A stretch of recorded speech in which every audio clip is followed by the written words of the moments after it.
Está buen humor. ¿Eric? Bien, bien, todo bien. ¿Ustedes qué tal? Buenas noches. Buenas Todo noches. bien, todo bien. ¿Cómo les va? Supongo que bien. Con ganas de platicar. Es que ustedes son muy platicadores, hombre. Hay que decirles que son buenos conversadores.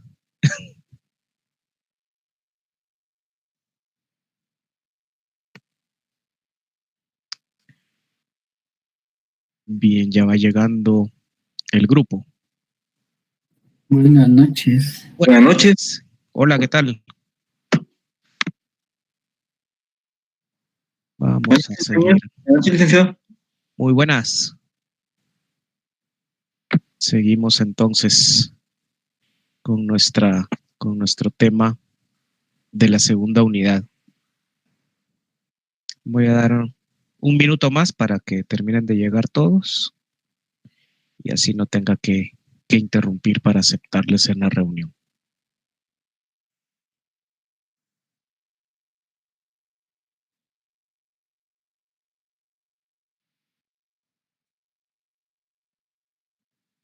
Bien, el último día, el día martes, estábamos conversando sobre, y planteé una pregunta al aire, ¿verdad? Sobre cómo es posible que unos cuantos cientos de españoles con 160 elementos de caballería hayan desembarcado en la costa mexicana y hayan sido capaces de conquistar México y América Central.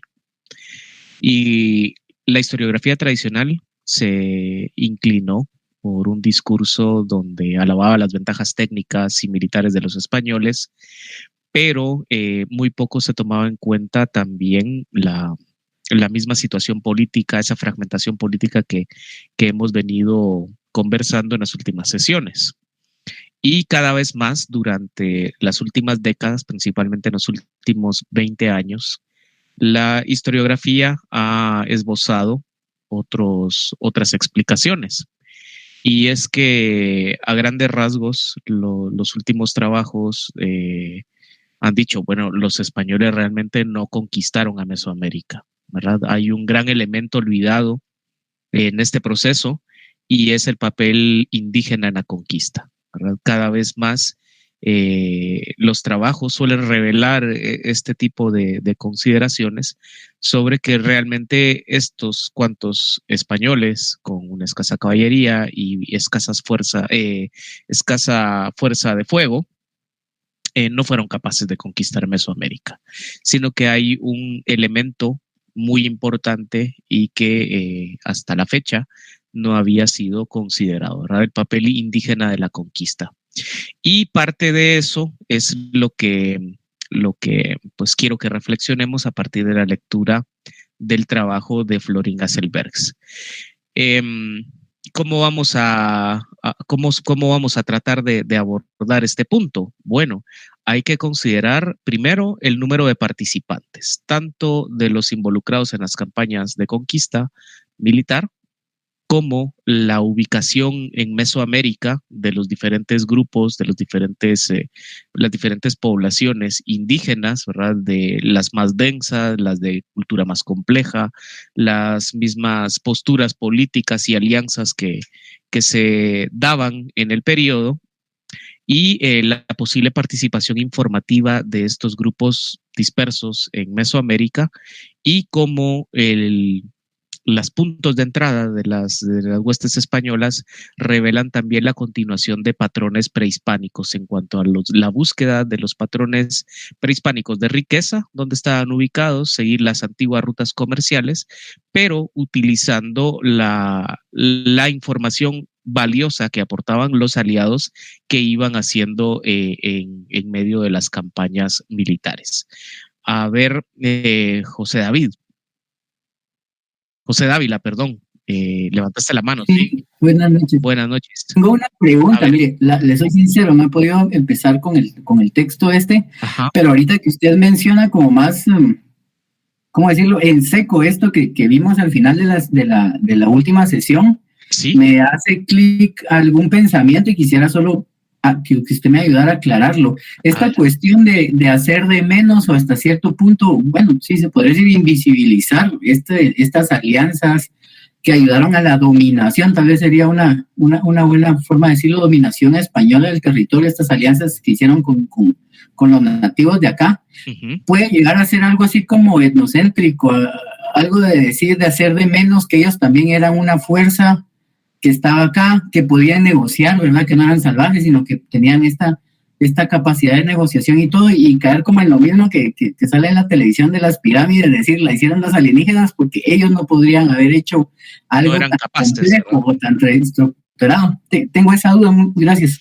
Sí, de hecho, en tu planteamiento ahí está la base de esa intuición, ¿verdad? De reflejar que durante muchos años la historia, y como bien decían ya algunos historiadores hace varias décadas, la historia la escriben los vencedores, ¿verdad? Y eso está claro en el discurso alrededor de la conquista. Es decir, generalmente hasta hace muy pocos años, ¿verdad? El perfil del historiador era este hombre erudito, blanco, de mediana edad, formado en excelentes universidades, ¿verdad? Con un dominio de idiomas que le permitía pues ponerse en contacto con cierta historiografía europea y norteamericana y pues la base de sus explicaciones va a ser la superioridad técnica y hasta cierto punto hay que hablarlo con toda franqueza, ¿verdad? Ese sentimiento de superioridad racial de los españoles sobre los indígenas mesoamericanos que les permitió instrumentalizar políticamente esa división, esa fragmentación política y saber utilizar para sus fines esa división política que existía en Mesoamérica. Pero sí, tenés toda la razón, ¿verdad? En la base de esa explicación de la historiografía tradicional está un fuerte pensamiento y sentimiento racista y eurocéntrico, ¿verdad? Que en las últimas décadas ha tratado de reformularse, ¿verdad?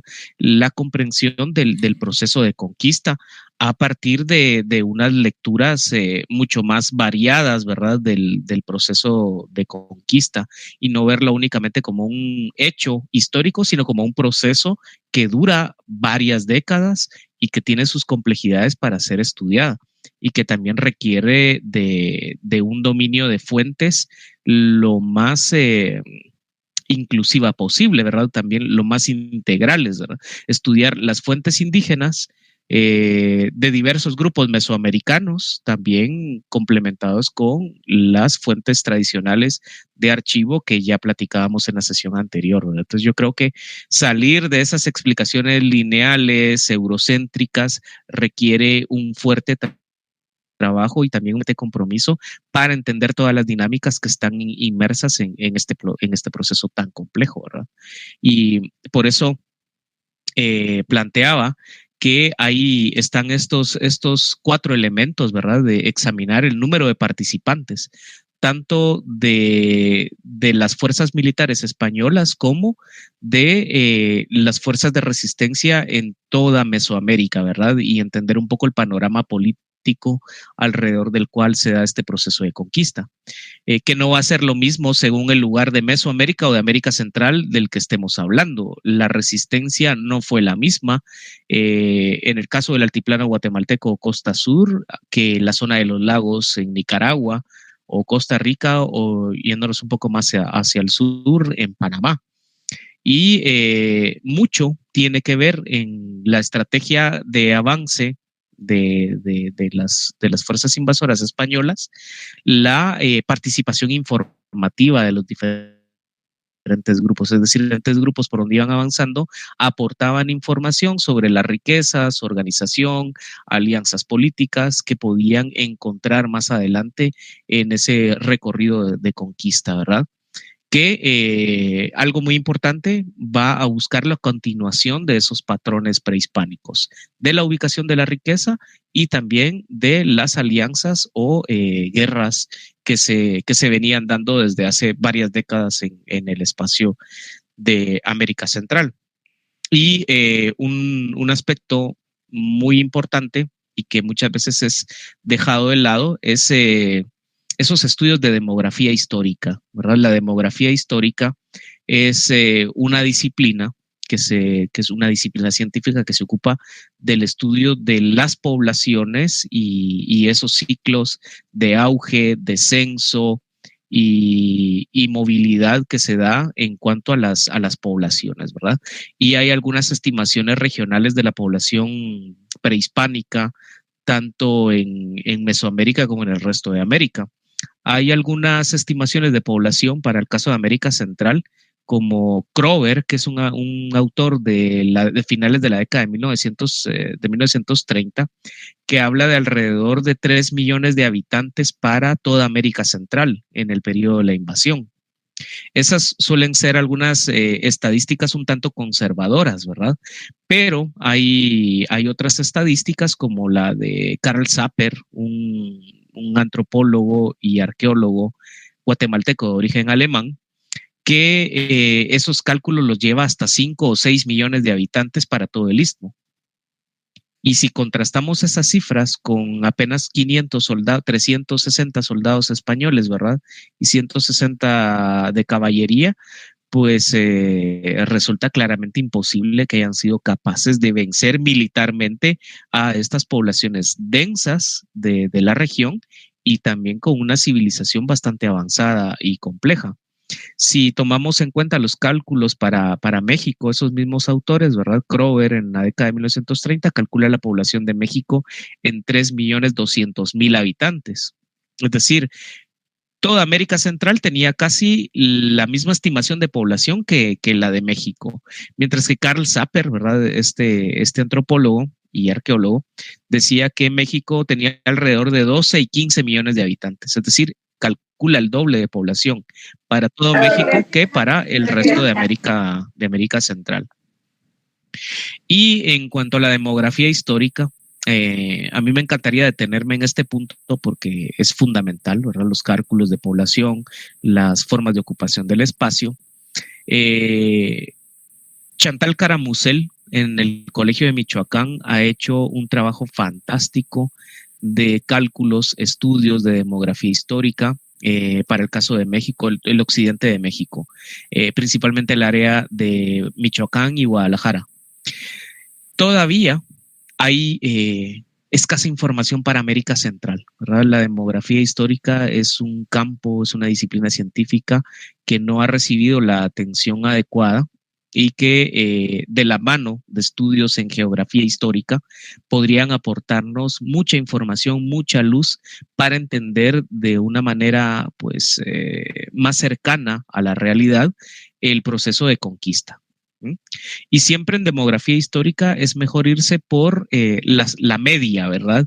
Hay cálculos muy conservadores, ¿verdad? Que calculan en unos cuantos cientos de miles de habitantes a la población de América Central al momento del contacto y otros que se van al otro extremo, es decir, sobreestiman la cantidad de población. Carl Dobbins en la década de 1960 calculó la población de América Central en 13 millones y medio de habitantes, ¿verdad? Y eso parece muy exagerado, tomando en cuenta la capacidad de sostenimiento de poblaciones densas del resto de América Central, ¿verdad? Donde el cultivo y consumo de maíz no era la base alimenticia de la población.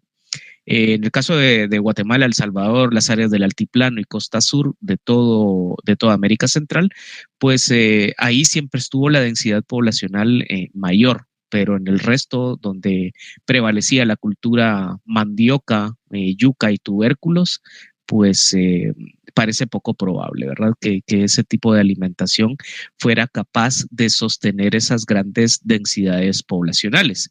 Entonces, en cuanto a la demografía histórica de la región, yo creo que es adecuado hablar de una población o resulta coherente hablar de una población de unos 6 millones de habitantes para todo el istmo. Y más de la mitad de ellos en Guatemala y El Salvador. Siempre fueron las áreas más pobladas y vemos que en la actualidad pues la tendencia continúa. Estas dos regiones son las que tienen la mayor cantidad de habitantes de todo el istmo. y así ha sido la tendencia pues a lo largo de los siglos. Luego de estas estimaciones de población, al momento de la conquista, habría que hacer otra consideración importante, ¿verdad? Y es que en América Central se dio un colapso demográfico. Entre las décadas de 1520, podemos hablar que arranca en 1518 este descenso demográfico y se va a extender hasta 1623. Es decir, todo el siglo que corre de 1520 hasta 1620 es de un descenso demográfico, y algunas estimaciones de Cook o de algunos demógrafos históricos de Berkeley en la década de 1960 calculan que el declive demográfico en América Central llegó al 90%. Es decir, dada la violencia excesiva de los conquistadores, también la fuerza de las epidemias, la esclavitud indígena, ocasionaron que la población descendiera un 90%. Es decir, hubo un remanente de población en América Central de alrededor de 600,000 habitantes hacia inicios del siglo XVII. O sea, de tener 6 millones de habitantes, tenemos alrededor de 625,000 habitantes hacia la década de 1620. Imaginen ustedes la magnitud del colapso demográfico y las implicaciones de esto.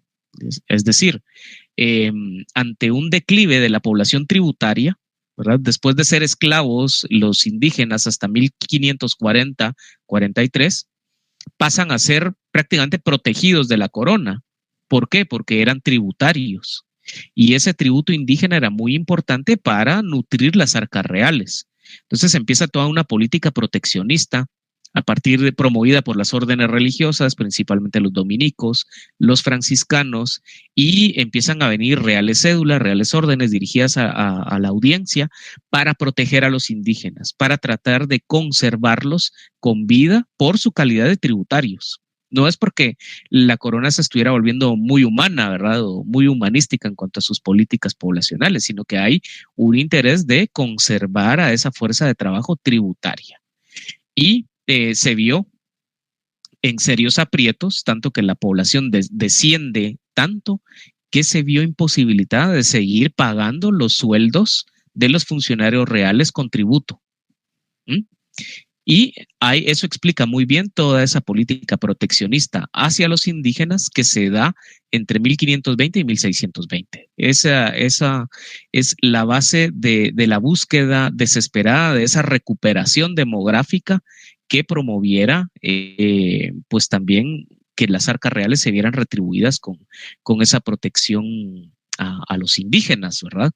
Es decir, después de pasar de una fase salvaje de aniquilación, de esclavitud indígena que se extiende hasta 1540, vienen las leyes nuevas que son de carácter reformista.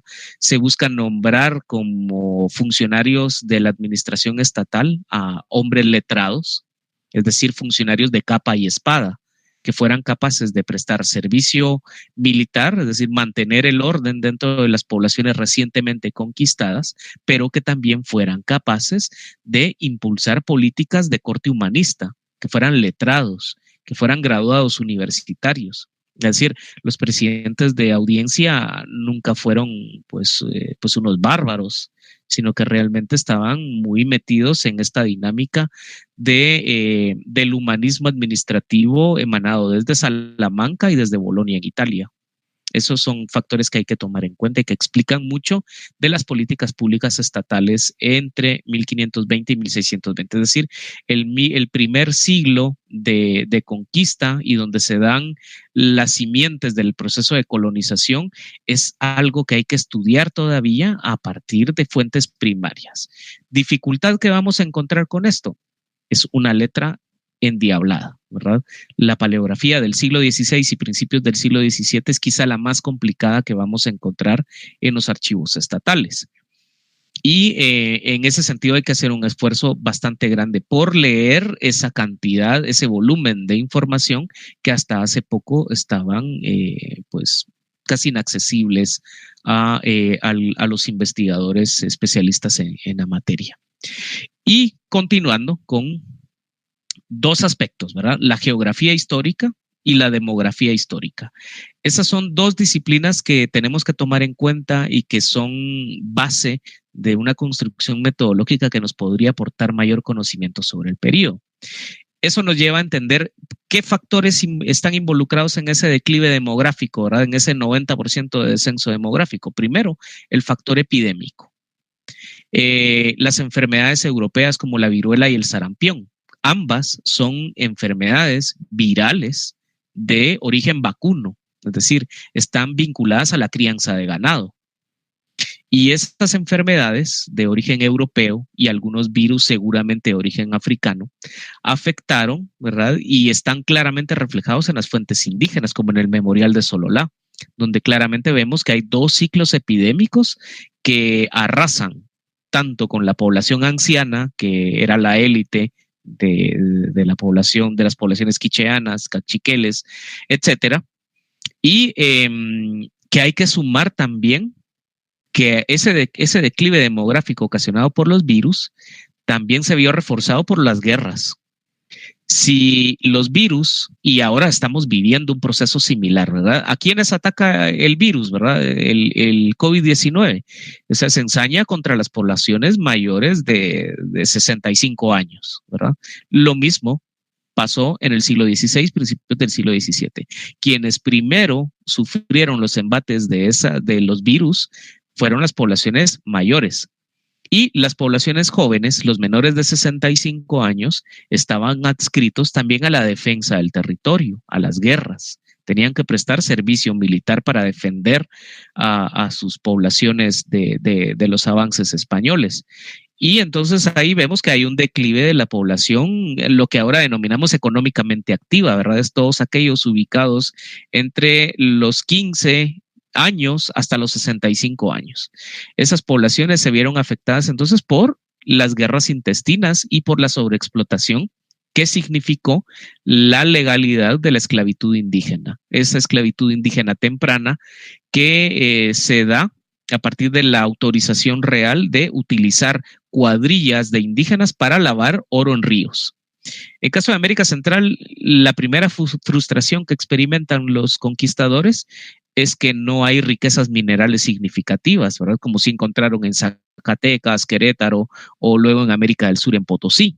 En América Central, realmente la riqueza mineral era insignificante. Entonces la alternativa temprana que buscan es lavar oro en río superficial, ¿verdad? Todos esos remanentes minerales que se lavaban de las cordilleras volcánicas de la región y que eran pues trabajadas de una manera artesanal, y ahí se iban encontrando algunas piedrecillas de oro que eran vendidas para tratar de sufragar los gastos de la administración y de los avances del proceso de conquista que pues perduró bastantes años. Factor epidémico, luego las guerras y la sobreexplotación, principalmente la esclavitud indígena. Y las consecuencias de eso, o al menos lo que podemos rastrear a partir del estudio de las fuentes documentales, es la caída de los ingresos por concepto de tributo en las arcas reales.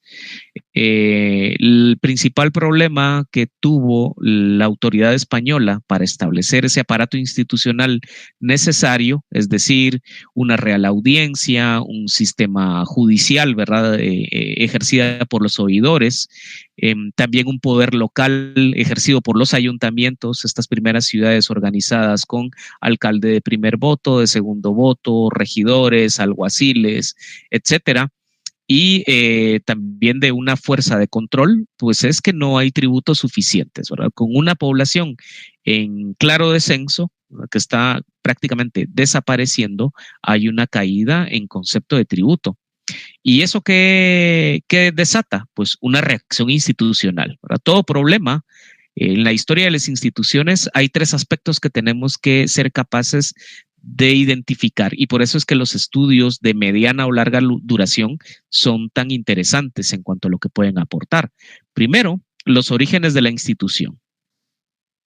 ¿Qué motiva la creación de una institución o la instauración en otro terreno utilizando el modelo previo, ¿verdad? Un modelo previo como en el caso de las instituciones hispánicas? Luego, ese desarrollo, el auge, establecer también cuáles eran las funciones, las atribuciones, los medios de los cuales disponían para ejercer ese mandato y finalmente la supervisión. Y esto nos sirve para identificar un aspecto muy interesante. En periodos de crisis, en periodos de transformación, se desatan también reacciones institucionales. Es decir, las instituciones no se quedan de brazos cruzados a que le revienten los problemas en la cara, ¿verdad? Únicamente las administraciones del Ejecutivo en Guatemala he visto que hacen cosas parecidas, ¿verdad? Pero realmente los ejemplos de la historia nos hablan de reacciones institucionales mucho más complejas. Y esas primeras reacciones, ¿verdad? En esos primeros años en los que todavía estaba activo el proceso de conquista, hablemos concretamente del periodo que abarca de 1520 hacia 1545, vemos que se da un proceso sistemático de exportación de esclavos a Cuba y Perú.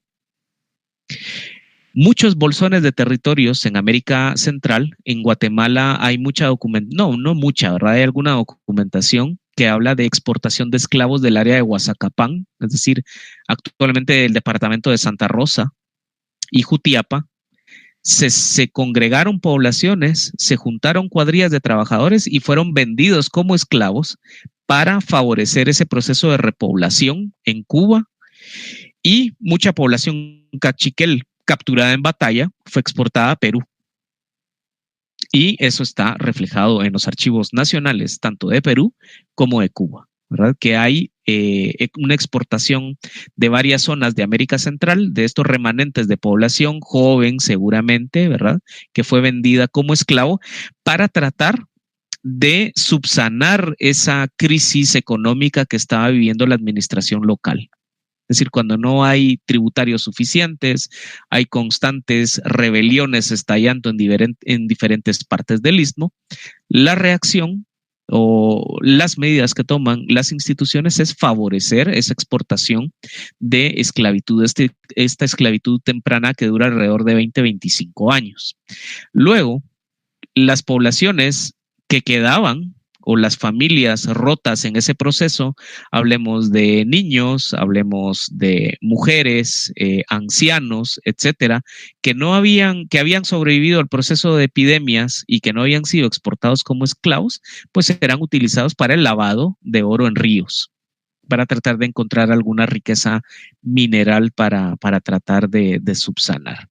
Y como ya lo hemos dicho, entonces esto explica muy bien cuáles fueron los mecanismos institucionales que se favorecieron para tratar de sufragar los gastos de descubrimiento y conquista en América del Sur, siguiendo esa secuencia, ¿verdad? La fase caribeña sirve para financiar la fase mexicana sirve para financiar el proceso en América Central, y la esclavitud temprana, el lavado de oro en ríos, sirve para financiar esos procesos de descubrimiento y conquista en América del Sur, porque según el derecho español del siglo XVI, todas las riquezas del subsuelo, es decir, las riquezas minerales, eran de dominio público. No es que estuvieran al servicio de la población, sino que dominio público hay que entenderlo como eran riquezas que pertenecían al rey, ¿verdad? A la corona.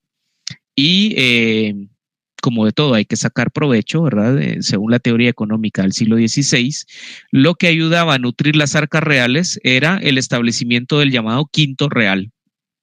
El quinto real era la quinta parte de la plata labrada y oro obtenido en las Indias.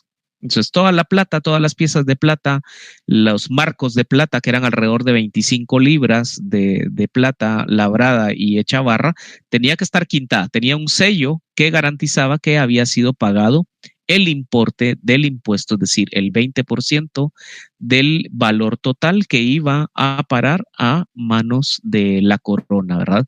Como una forma de retribución por haber obtenido esa merced, ¿verdad? Esos derechos de conquista.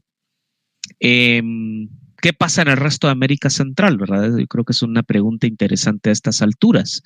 No tenemos textos escritos por poblaciones indígenas del resto de América Central como si las tenemos en Guatemala, por dicha.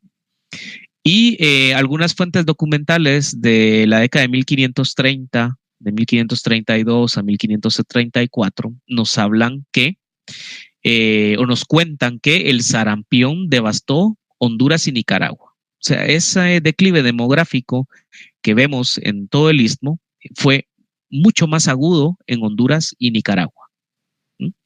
Casi hay un exterminio de la población. Y esto ayuda a explicar también ese declive demográfico que durante varios siglos experimentaron estas dos regiones de América Central. Y hay un libro muy, muy importante para entender ese proceso en América Central, en Honduras y Nicaragua, y es este libro fabuloso.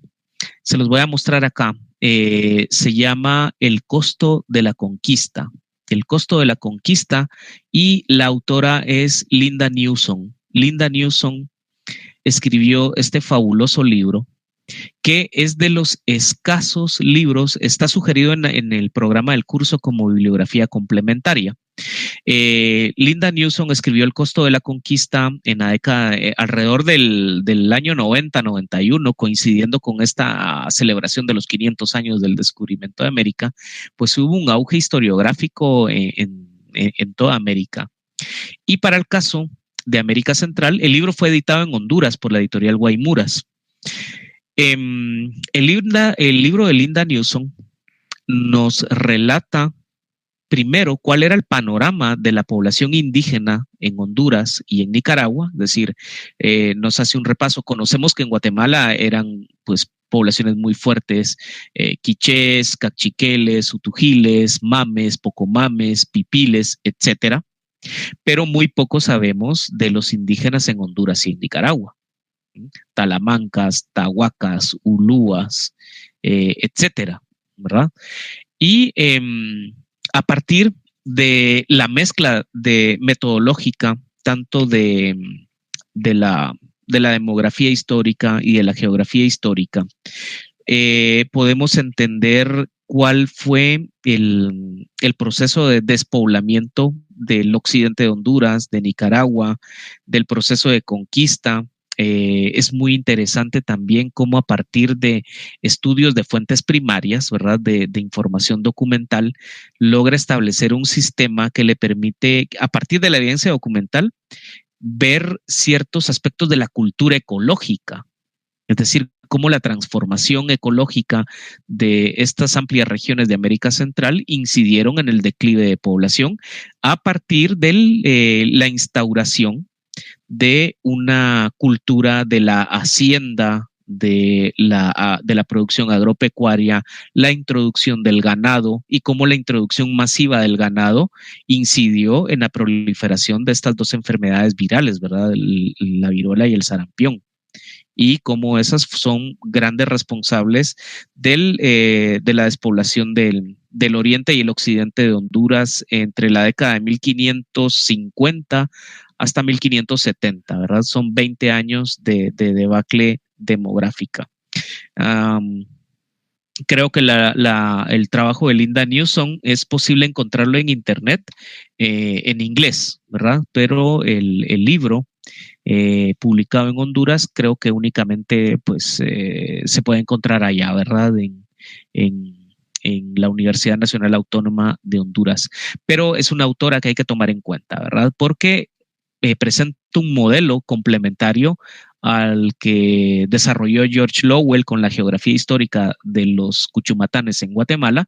Vemos que el trabajo de Linda Newson, haciendo uso de esa metodología de investigación sobre información demográfica y geografía histórica, nos aporta pues importantes datos sobre ese proceso. Y en las fuentes indígenas guatemaltecas, ¿verdad? En contraste, vemos que entre 1545 y 1548 hay una peste que los documentos llaman gucumats, ¿verdad? Y esta devastó el altiplano guatemalteco. Se hablan de algunos estudios que dice que disminuyó en un 80% la población indígena del altiplano. Consecuencias de esto, ¿verdad? O sea, porque no es simplemente, pues se murió la mayor parte de la gente y qué tristeza, ¿verdad? O sea, hay consecuencias que podemos rastrear en las fuentes documentales. La primera, y creo que muy importante para entender esa historia política, social y económica de la región, es el relevo generacional de los altos niveles de la jerarquía política indígena. ¿Verdad? Ya en la clase anterior hablábamos que los ancianos dejan de tener el poder, el control político de sus poblaciones, tanto como gobernantes y consejeros, y el que los virus se ensañen con la población mayor incide en que hay un ascenso de una nueva élite política mucho más favorable o inclinada a las políticas españolas, ¿verdad? Y que no goza de los niveles de legitimidad que sí tenía la población anciana. Y esto obliga a la reorganización política de los pueblos en Centroamérica y se da una transición de un modelo indígena, ese modelo que ya vimos anteriormente, el Tinamita-Mag, el Chinamit, y ese modelo va siendo reemplazado, no desaparece, ¿verdad? O sea, vemos que está latente en la organización de las poblaciones, pero de manera formal hay una transición hacia un modelo de administración pública, de administración política, de gobierno, que es de corte español, ¿verdad? Un sistema de audiencia territorial como poder ejecutivo y judicial y fuertemente enraizada en las poblaciones locales la figura del ayuntamiento o cabildo, ¿verdad? Que es un modelo municipal, ¿verdad? Es una corporación de gobierno local que sirve para pues tratar de subsanar las necesidades de la población en esa figura de gobierno local y que es muy importante para la política interna. Esto a partir de 1548.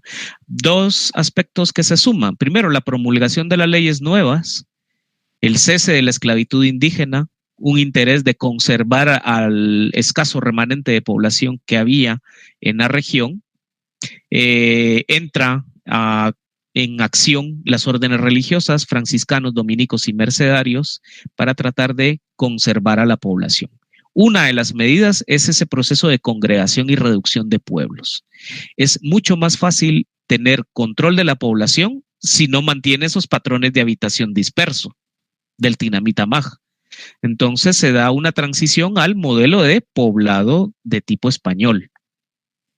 Y a veces para formar un poblado se trajeron diferentes linajes con diferentes idiomas, diferentes costumbres y muchas veces en conflicto de origen prehispánico, se congregan, se reúnen en poblaciones de modelo español y ahí vemos que empieza a surgir una dinámica de conflicto por ejercer el poder local, ¿verdad? El poder en las municipalidades. Esa es pues una historia muy interesante, pero no nos vamos a detener, ¿verdad? Eso me parece que es más oportuno para otras disciplinas como la ciencia política, ¿verdad? Estamos hablando de manera general algunas consideraciones que tenemos que hacer para entender de mejor manera el proceso.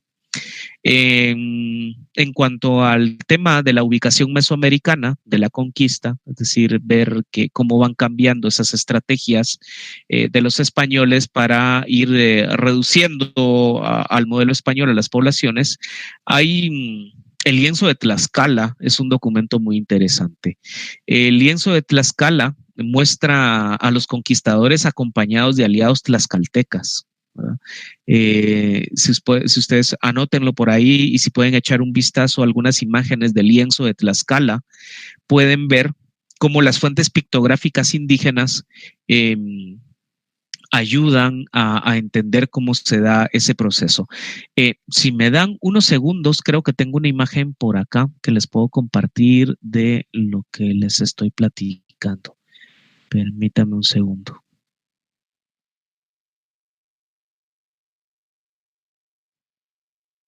Bien, les voy a compartir esto. Muy bien. el lienzo de Tlaxcala y la ubicación mesoamericana. Si alguien enciende su micrófono y me dice si puede ver lo que estoy proyectando. Sí se ve, Sí se ve, licenciado. Ah, muy bien.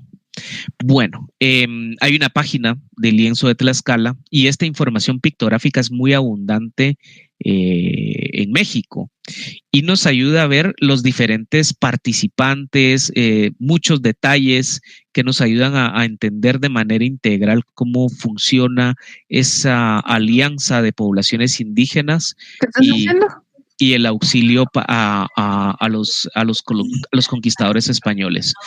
Vemos que hay un glifo toponímico y ese glifo toponímico está representado por un arco de una puerta donde hay muchas piedras y hay varios elementos, hay varios actores en esta imagen. Primero, hasta atrás, ¿verdad? Contrario a lo que solemos imaginar, donde vemos a un miembro de la caballería española avanzando por el camino, vemos que los españoles iban hasta atrás.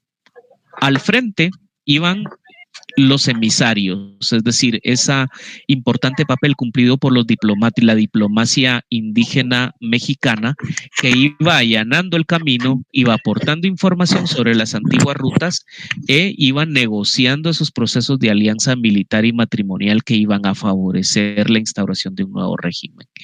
Luego, muy importante, ¿verdad? Esta participación informativa, las alianzas, pero el papel de los cargadores indígenas y también de la constante provisión de alimentos. Hay muchos documentos que hablan que los españoles no fueron autosuficientes, es decir, no fueron capaces de producir su propio alimento hasta bien entrada la década de 1550. Antes de eso, dependían única y enteramente de la provisión de alimentos y de la información sobre los ecosistemas en los que se encontraban de los indígenas. Sin esa información, pues no hubiera sido capaz. Luego, la utilización de animales, ¿verdad? Tanto los de monta, los caballos, como los perros, los de conquista, que eran perros de batalla, pero también sabuesos que servían para ir encontrando las rutas o ir proveyendo de información. Otro elemento es que vemos un volcancito que nace en medio del camino y ese volcancito tiene unas plantas y las plantas nos van dando información sobre los ecosistemas, sobre las rutas, las plantas y la utilización para la alimentación de estas campañas militares en marcha. Y abajo vemos dos cosas interesantes. Primero, unas huellas, y esas huellas nos hablan de las rutas, pero también hay unas trampas. Y esas trampas nos hablan que también para lograr sortearlos, para evitar las pérdidas de caballos, de soldados españoles, la información que brindaron los aliados mexicanos sobre las tácticas de conquista mesoamericanas fueron muy valiosas para tratar de proteger a los soldados españoles de los riesgos inminentes de una campaña con estas características. Esta es una imagen, ¿verdad? Esa es una pequeña muestra, pero yo les invito a buscar mayor información sobre el lienzo de Tlaxcala y también sobre otros documentos pictográficos de la época que nos ayudan a entender cómo funciona la campaña de conquista en la región. Bien, ¿algún comentario hasta acá? ¿Alguna pregunta? ¿Algo que les llame la atención de lo que hemos venido platicando hasta ahora? Yo creo que ahora sí ya empezamos a leer los documentos, ya los llevamos pues bastante adelantados. Y habrán cosas ahí que ustedes habrán visto que a lo mejor yo no he reparado. Cuéntenme, por favor. Si no, empezamos a nombrar personas para que me comenten. voluntariamente o democráticamente. Bueno,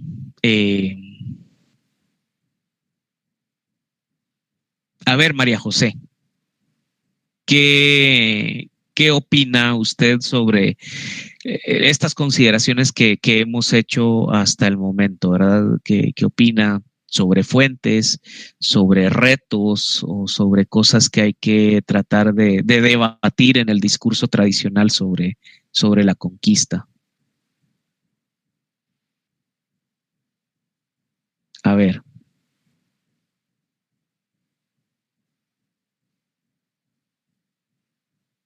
Se quedó congelada.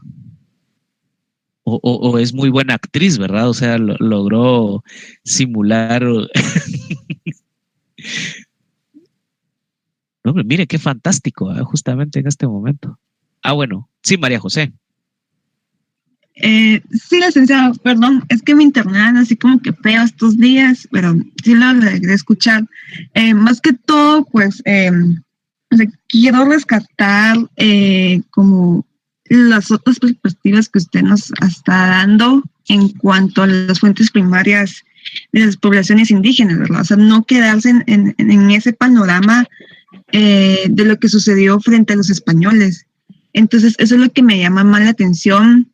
Y como, o sea, estoy viendo que profundizamos como más en aspectos como, no sé, o sea, ajá, como aspectos más lingüísticos, históricos y ecológicos que usted, pues, en la primera unidad, pues, nos asentó bastante bien y creo que, pues, ahí creo que es lo más importante. O sea, no quiero ver como solamente lo teórico metodológico, bueno, aquí está la conquista, esto pasó y ya, ahí se terminó, sino como que, ajá, como ampliar eso, ajá, como mantener como lo holístico en los temas, entonces sí, ajá. Muy bien, María José. Y ahí hay un tema que creo que concuerda muy bien con la observación que hizo José al inicio de la clase, ¿verdad? Sobre tenemos el peso, ¿verdad? O acarreamos con esa inercia o el peso de una historiografía que ha sido muy reduccionista del proceso de conquista. Realmente es Pedro de Alvarado, el conquistador de Guatemala y que venció a Tecún-Umán en los llanos de Urbina y a partir de ahí se instauró el poderío español, ¿verdad? Y el quetzal que se posa en el pecho ensangrentado del héroe, ¿verdad? El héroe que es un héroe vencido. Es un indígena vencido y ese es el héroe nacional, ¿verdad? Y tratar de integrar otras perspectivas, otras metodologías, otras miradas, procurar también la participación o la construcción de un discurso, una narrativa de la conquista, partiendo de las mismas fuentes indígenas, de dialogar entre la perspectiva indígena y la perspectiva que tienen las fuentes primarias y haciendo uso de una metodología bastante compleja que involucre otras disciplinas, ¿verdad? La paleografía, la diplomática, la demografía histórica, la geografía histórica, la lingüística, etcétera, ¿verdad? Creo que es muy estimulante que hay tanto trabajo por hacer. O sea, realmente no se trata de venir a aprender historia, ¿verdad? O aprendernos de memoria el discurso sobre los procesos históricos, sino que veamos que la magnitud del reto es mayor y que hay muchísimo trabajo que hacer al respecto, ¿verdad? Eso es lo bonito, ¿verdad?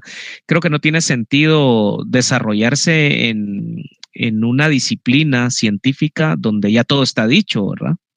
Donde solo toca memorizar, sino que realmente podemos encontrar ahí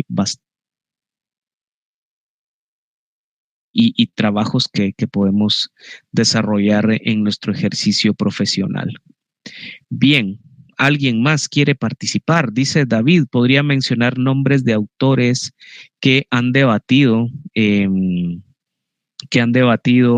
la historiografía tradicional de la conquista y cuáles fueron los aportes de cada uno. Bueno, hay muchos. Hablábamos en la clase pasada de Matthew Restal, Matthew Restal y los 7 mitos de la conquista de América. Me parece que el mismo Robert Carmack también hizo un trabajo importante por tratar de destacar la visión indígena de la conquista.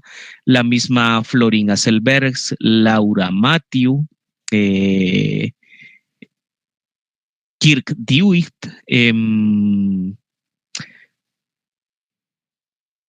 creo que también Miles Wortman hizo un trabajo muy, muy importante. El trabajo de revisión que hizo Karen Dakin también sobre las fuentes náhuatl, sobre las cartas escritas en náhuatl a Felipe II. Entonces nos habla también de una fuerte organización indígena que está tratando de defender sus derechos ancestrales ante el rey. Vamos a platicar un poco de esto en la siguiente clase, ¿verdad? El trabajo de Karen Dakin. Ella es una lingüista, una paleógrafa norteamericana que ha hecho importantes aportes para el estudio de las fuentes indígenas. Y no es que entren a debatir directamente con esa historiografía tradicional, sino que nos aportan nuevas perspectivas, ¿verdad?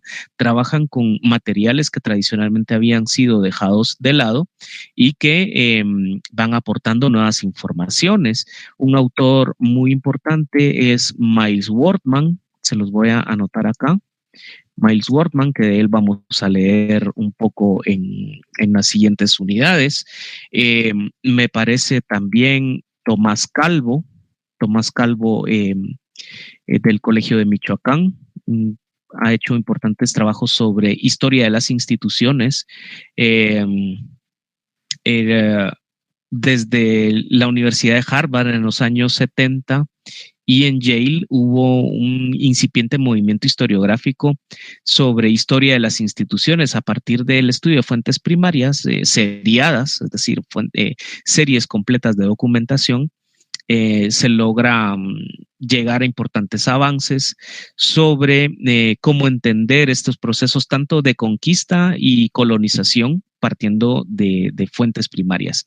Y yo creo que habría que definir también un poco mejor qué es esa historiografía tradicional, ¿verdad? Porque hemos hablado ya en la historiografía tradicional o lo que suelen reflejar los programas educativos en nuestros países es muy reducido, pero habría que ponerle nombre y apellido a estos historiadores tradicionales. Yo creo que la figura de Francis Polo Sifontes es emblemática de esta historiografía tradicional. El mismo Joaquín Pardo, ¿verdad?, que fue pues el archivista del Archivo General de Centroamérica, ayuda a repetir muchos de estos mitos a partir de una historiografía que es más de efeméride, ¿verdad? Suele reflejar los hechos notables de ciertos personajes, ¿verdad? Y de ciertas épocas, y pues esto no ayuda a entender de manera más integral el proceso. El mismo Jorge Luján Muñoz también, ¿verdad? Creo que lo ensalzan demasiado el papel de los conquistadores y profundizan poco en otras fuentes, y todo eso va construyendo algo que resulta muy conveniente al modelo de Estado nacional del siglo XX en Guatemala, ¿verdad? Donde el poder ladino, el poder mestizo de élites militares que gobiernan de manera dictatorial, es fuertemente respaldada por este discurso de conquista y de superioridad eurocéntrica que se va a sentar en un discurso de una historiografía que no es profesional. La profesionalización de los estudios históricos en Guatemala es muy reciente y creo que apenas está dando sus primeros pasos, está en construcción. No podemos hablar de una comunidad científica de historiadores que estén trabajando en líneas de investigación con recursos institucionales adecuados para poder emprender esas tareas, ¿verdad? Como si ya pasos adelante va Costa Rica o México en este tipo de estudios. Entonces yo creo que podemos hablar de estos dos personajes, tienen mucho que decirnos sobre el proceso de conquista, ¿verdad? Y Matthew Restal, les voy a anotar acá el nombre. para que ustedes lo busquen. Restal, Laura Matthew. En cuanto a Laura Matthew, hace un par de años, bueno, ya 3 años, el año pasado no cuenta, dicen algunos amigos, ¿verdad? Pero hace algunos años publicó su trabajo sobre los mexicanos del área de Ciudad Vieja, es decir, los auxiliares de conquista mexicanos que se asentaron en Ciudad Vieja y cómo esos indígenas conquistadores que estamos conociendo a partir del trabajo de Florín Hasselbergs, se constituyen en colonos del área de Ciudad Vieja y pasan de ser indios conquistadores con privilegios de conquistadores a ser indios tributarios y sojuzgados políticamente. Esa es otra transición que se da en el siglo XVII que es muy interesante de analizar, ¿verdad? Y en el libro de Laura Matthew, lo debería tener por acá para mostrárselos por si no lo conocen, pero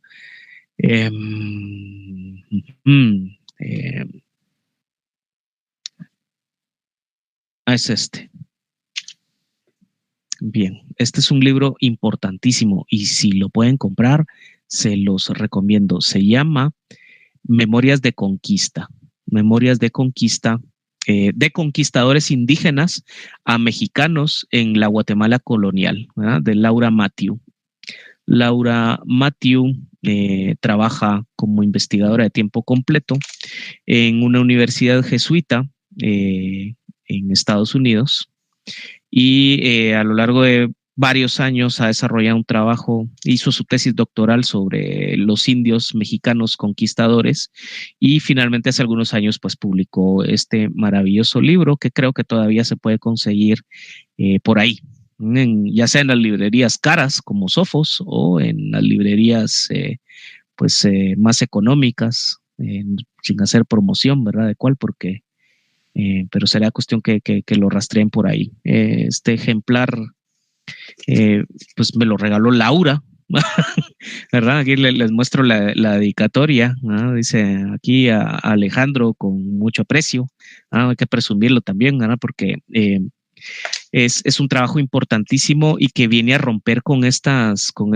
enfoques historiográficos tradicionales, ¿verdad? Pregunta Karina García.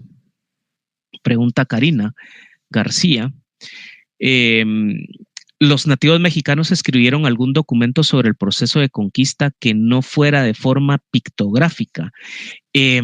Realmente conozco que más que documentos hay cartas escritas al rey, al Consejo de Indias, y hay mucha documentación primaria escrita en náhuatl y en otomí sobre ese reclamo de privilegios de conquistadores, ¿verdad? Hay un documento en náhuatl que se llama Intzipitziltzin Tucuca, se llama nuestro deber, nuestro sufrimiento, nuestra aflicción.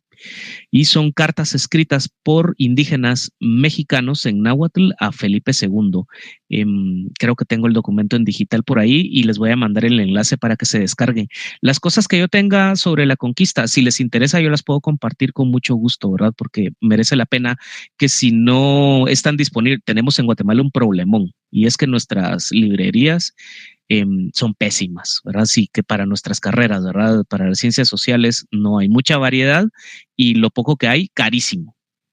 Y parece que vivimos en una isla, ¿verdad? O sea, en una isla donde pasan los años y no nos enteramos de lo que están produciendo en otras latitudes. Entonces, ahí he hecho algún esfuerzo por ir digitalizando algunos materiales y con todo gusto se los puedo compartir. Si gustan, mañana mismo los puedo colgar. Mañana en la tarde tengo un tiempito y se los puedo compartir. Otro documento importante sobre, aunque es un poquito más tardío, sobre el siglo XVII, ¿verdad? De 1600 a 1700, ese es otro texto. Los cachiqueles del siglo XVI, los cachiqueles de Guatemala del siglo XVI, de Robert Hill.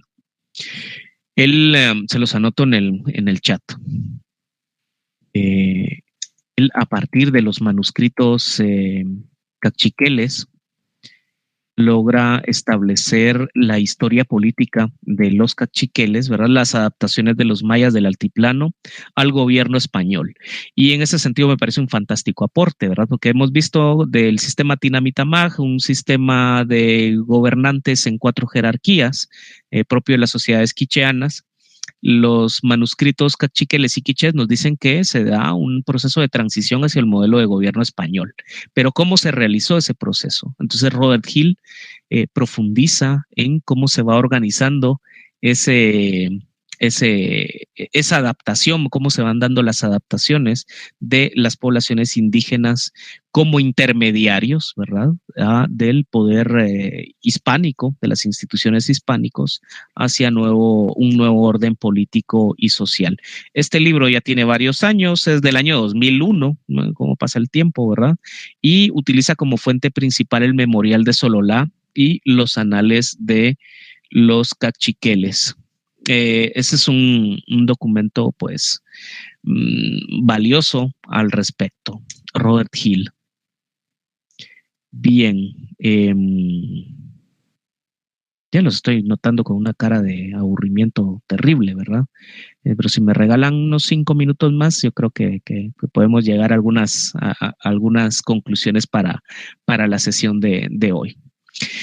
La participación informativa de los indígenas podemos rastrearla a partir de algunos códices, ¿verdad? En esta misma línea de los documentos historiográficos de los mexicanos que podemos encontrar que narran su participación en el proceso de conquista. A mí me interesa profundamente estudiar Guatemala. Del proceso de conquista de México realmente sé muy poco, pero el Códice Florentino, los anoto acá en el chat, ¿verdad? El Códice Florentino tiene muchísima información sobre textos de Fray Bernardino de Sahagún que recogió de sus informantes indígenas en el siglo XVI.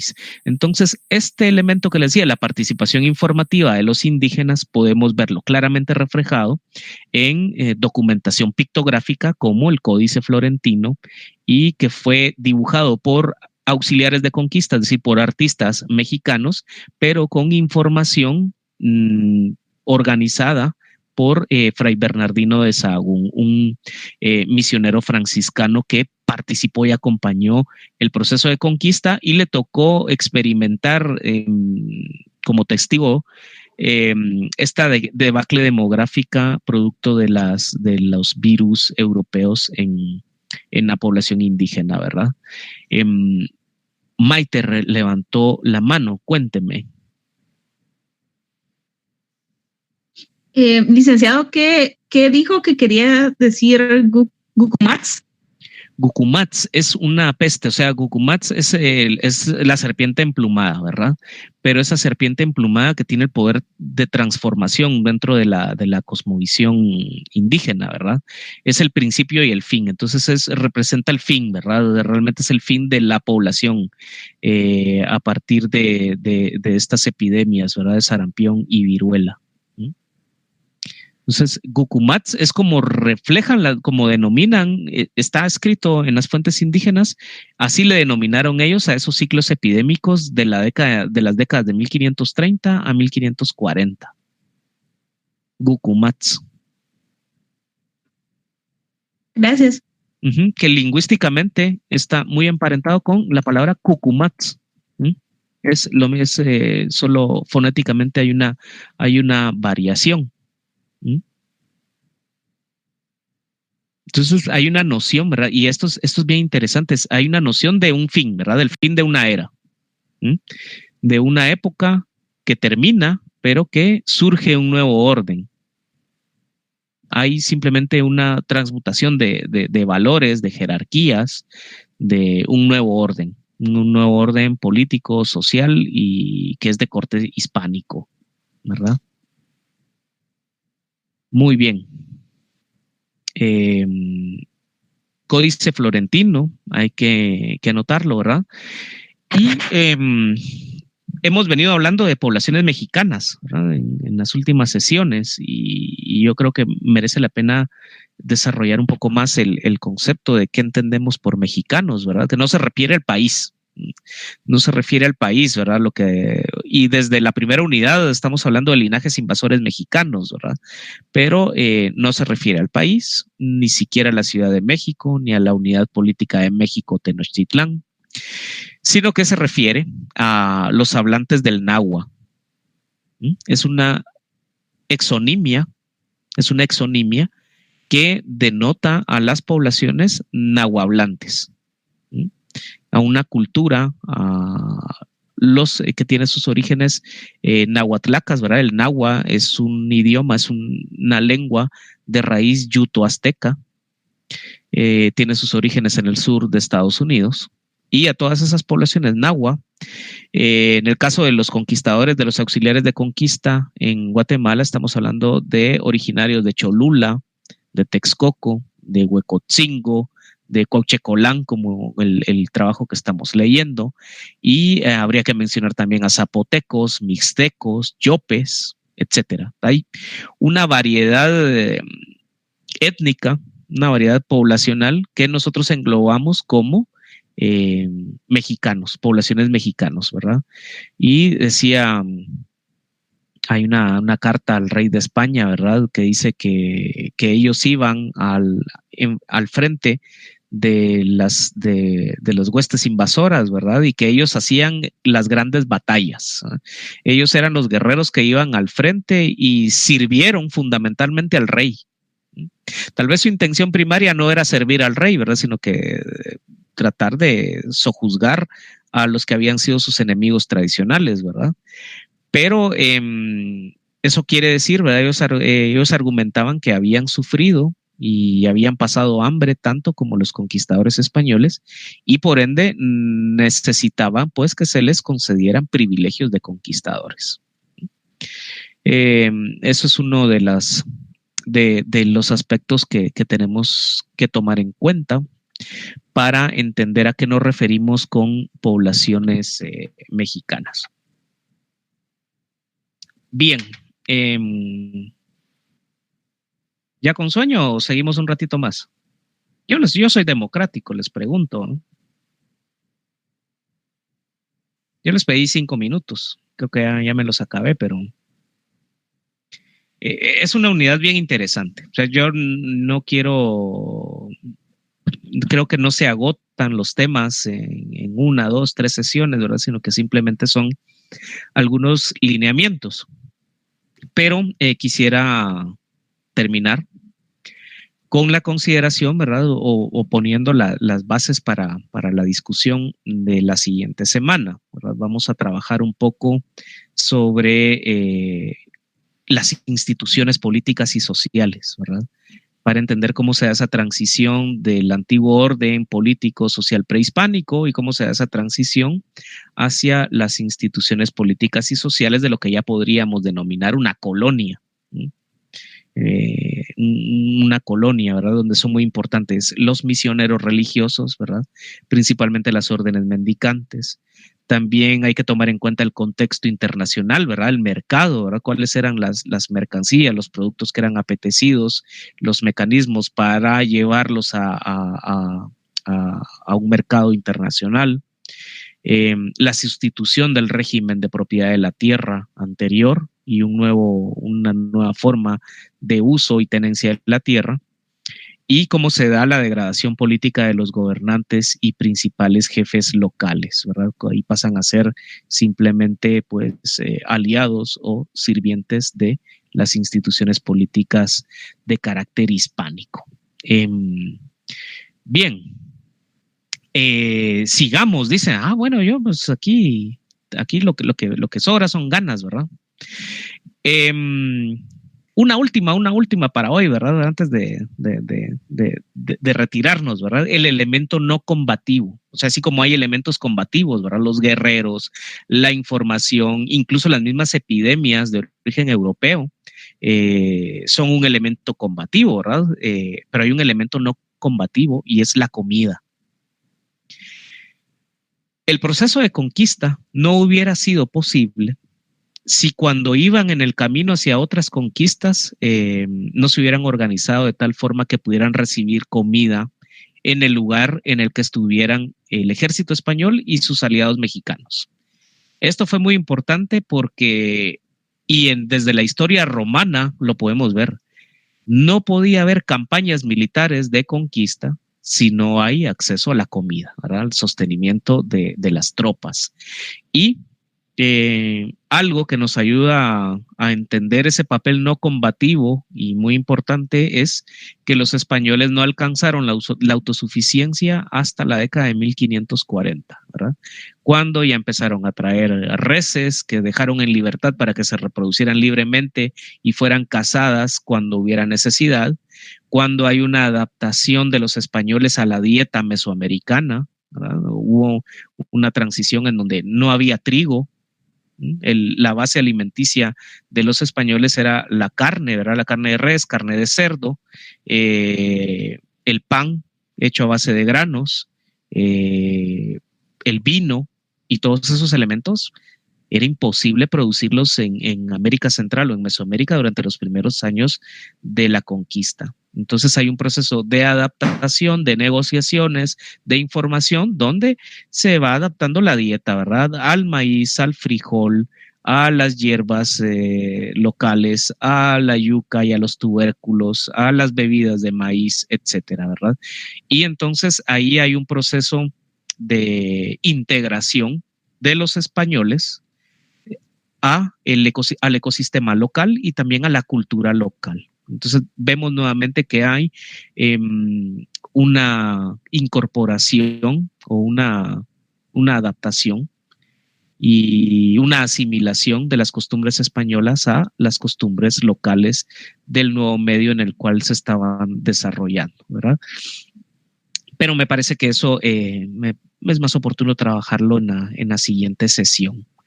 Así que yo lo dejaría ahí hoy y nada más les voy a agradecer muchísimo que me pongan su asistencia en el chat y el martes próximo voy a dar las indicaciones para el primer examen parcial, ¿verdad? O sea, ahorita calma, yo lo que necesito es que lean esos 2 trabajos y anoten sus preguntas. O sea, me interesa más que anoten sus preguntas que una asimilación del conocimiento de los textos, ¿verdad?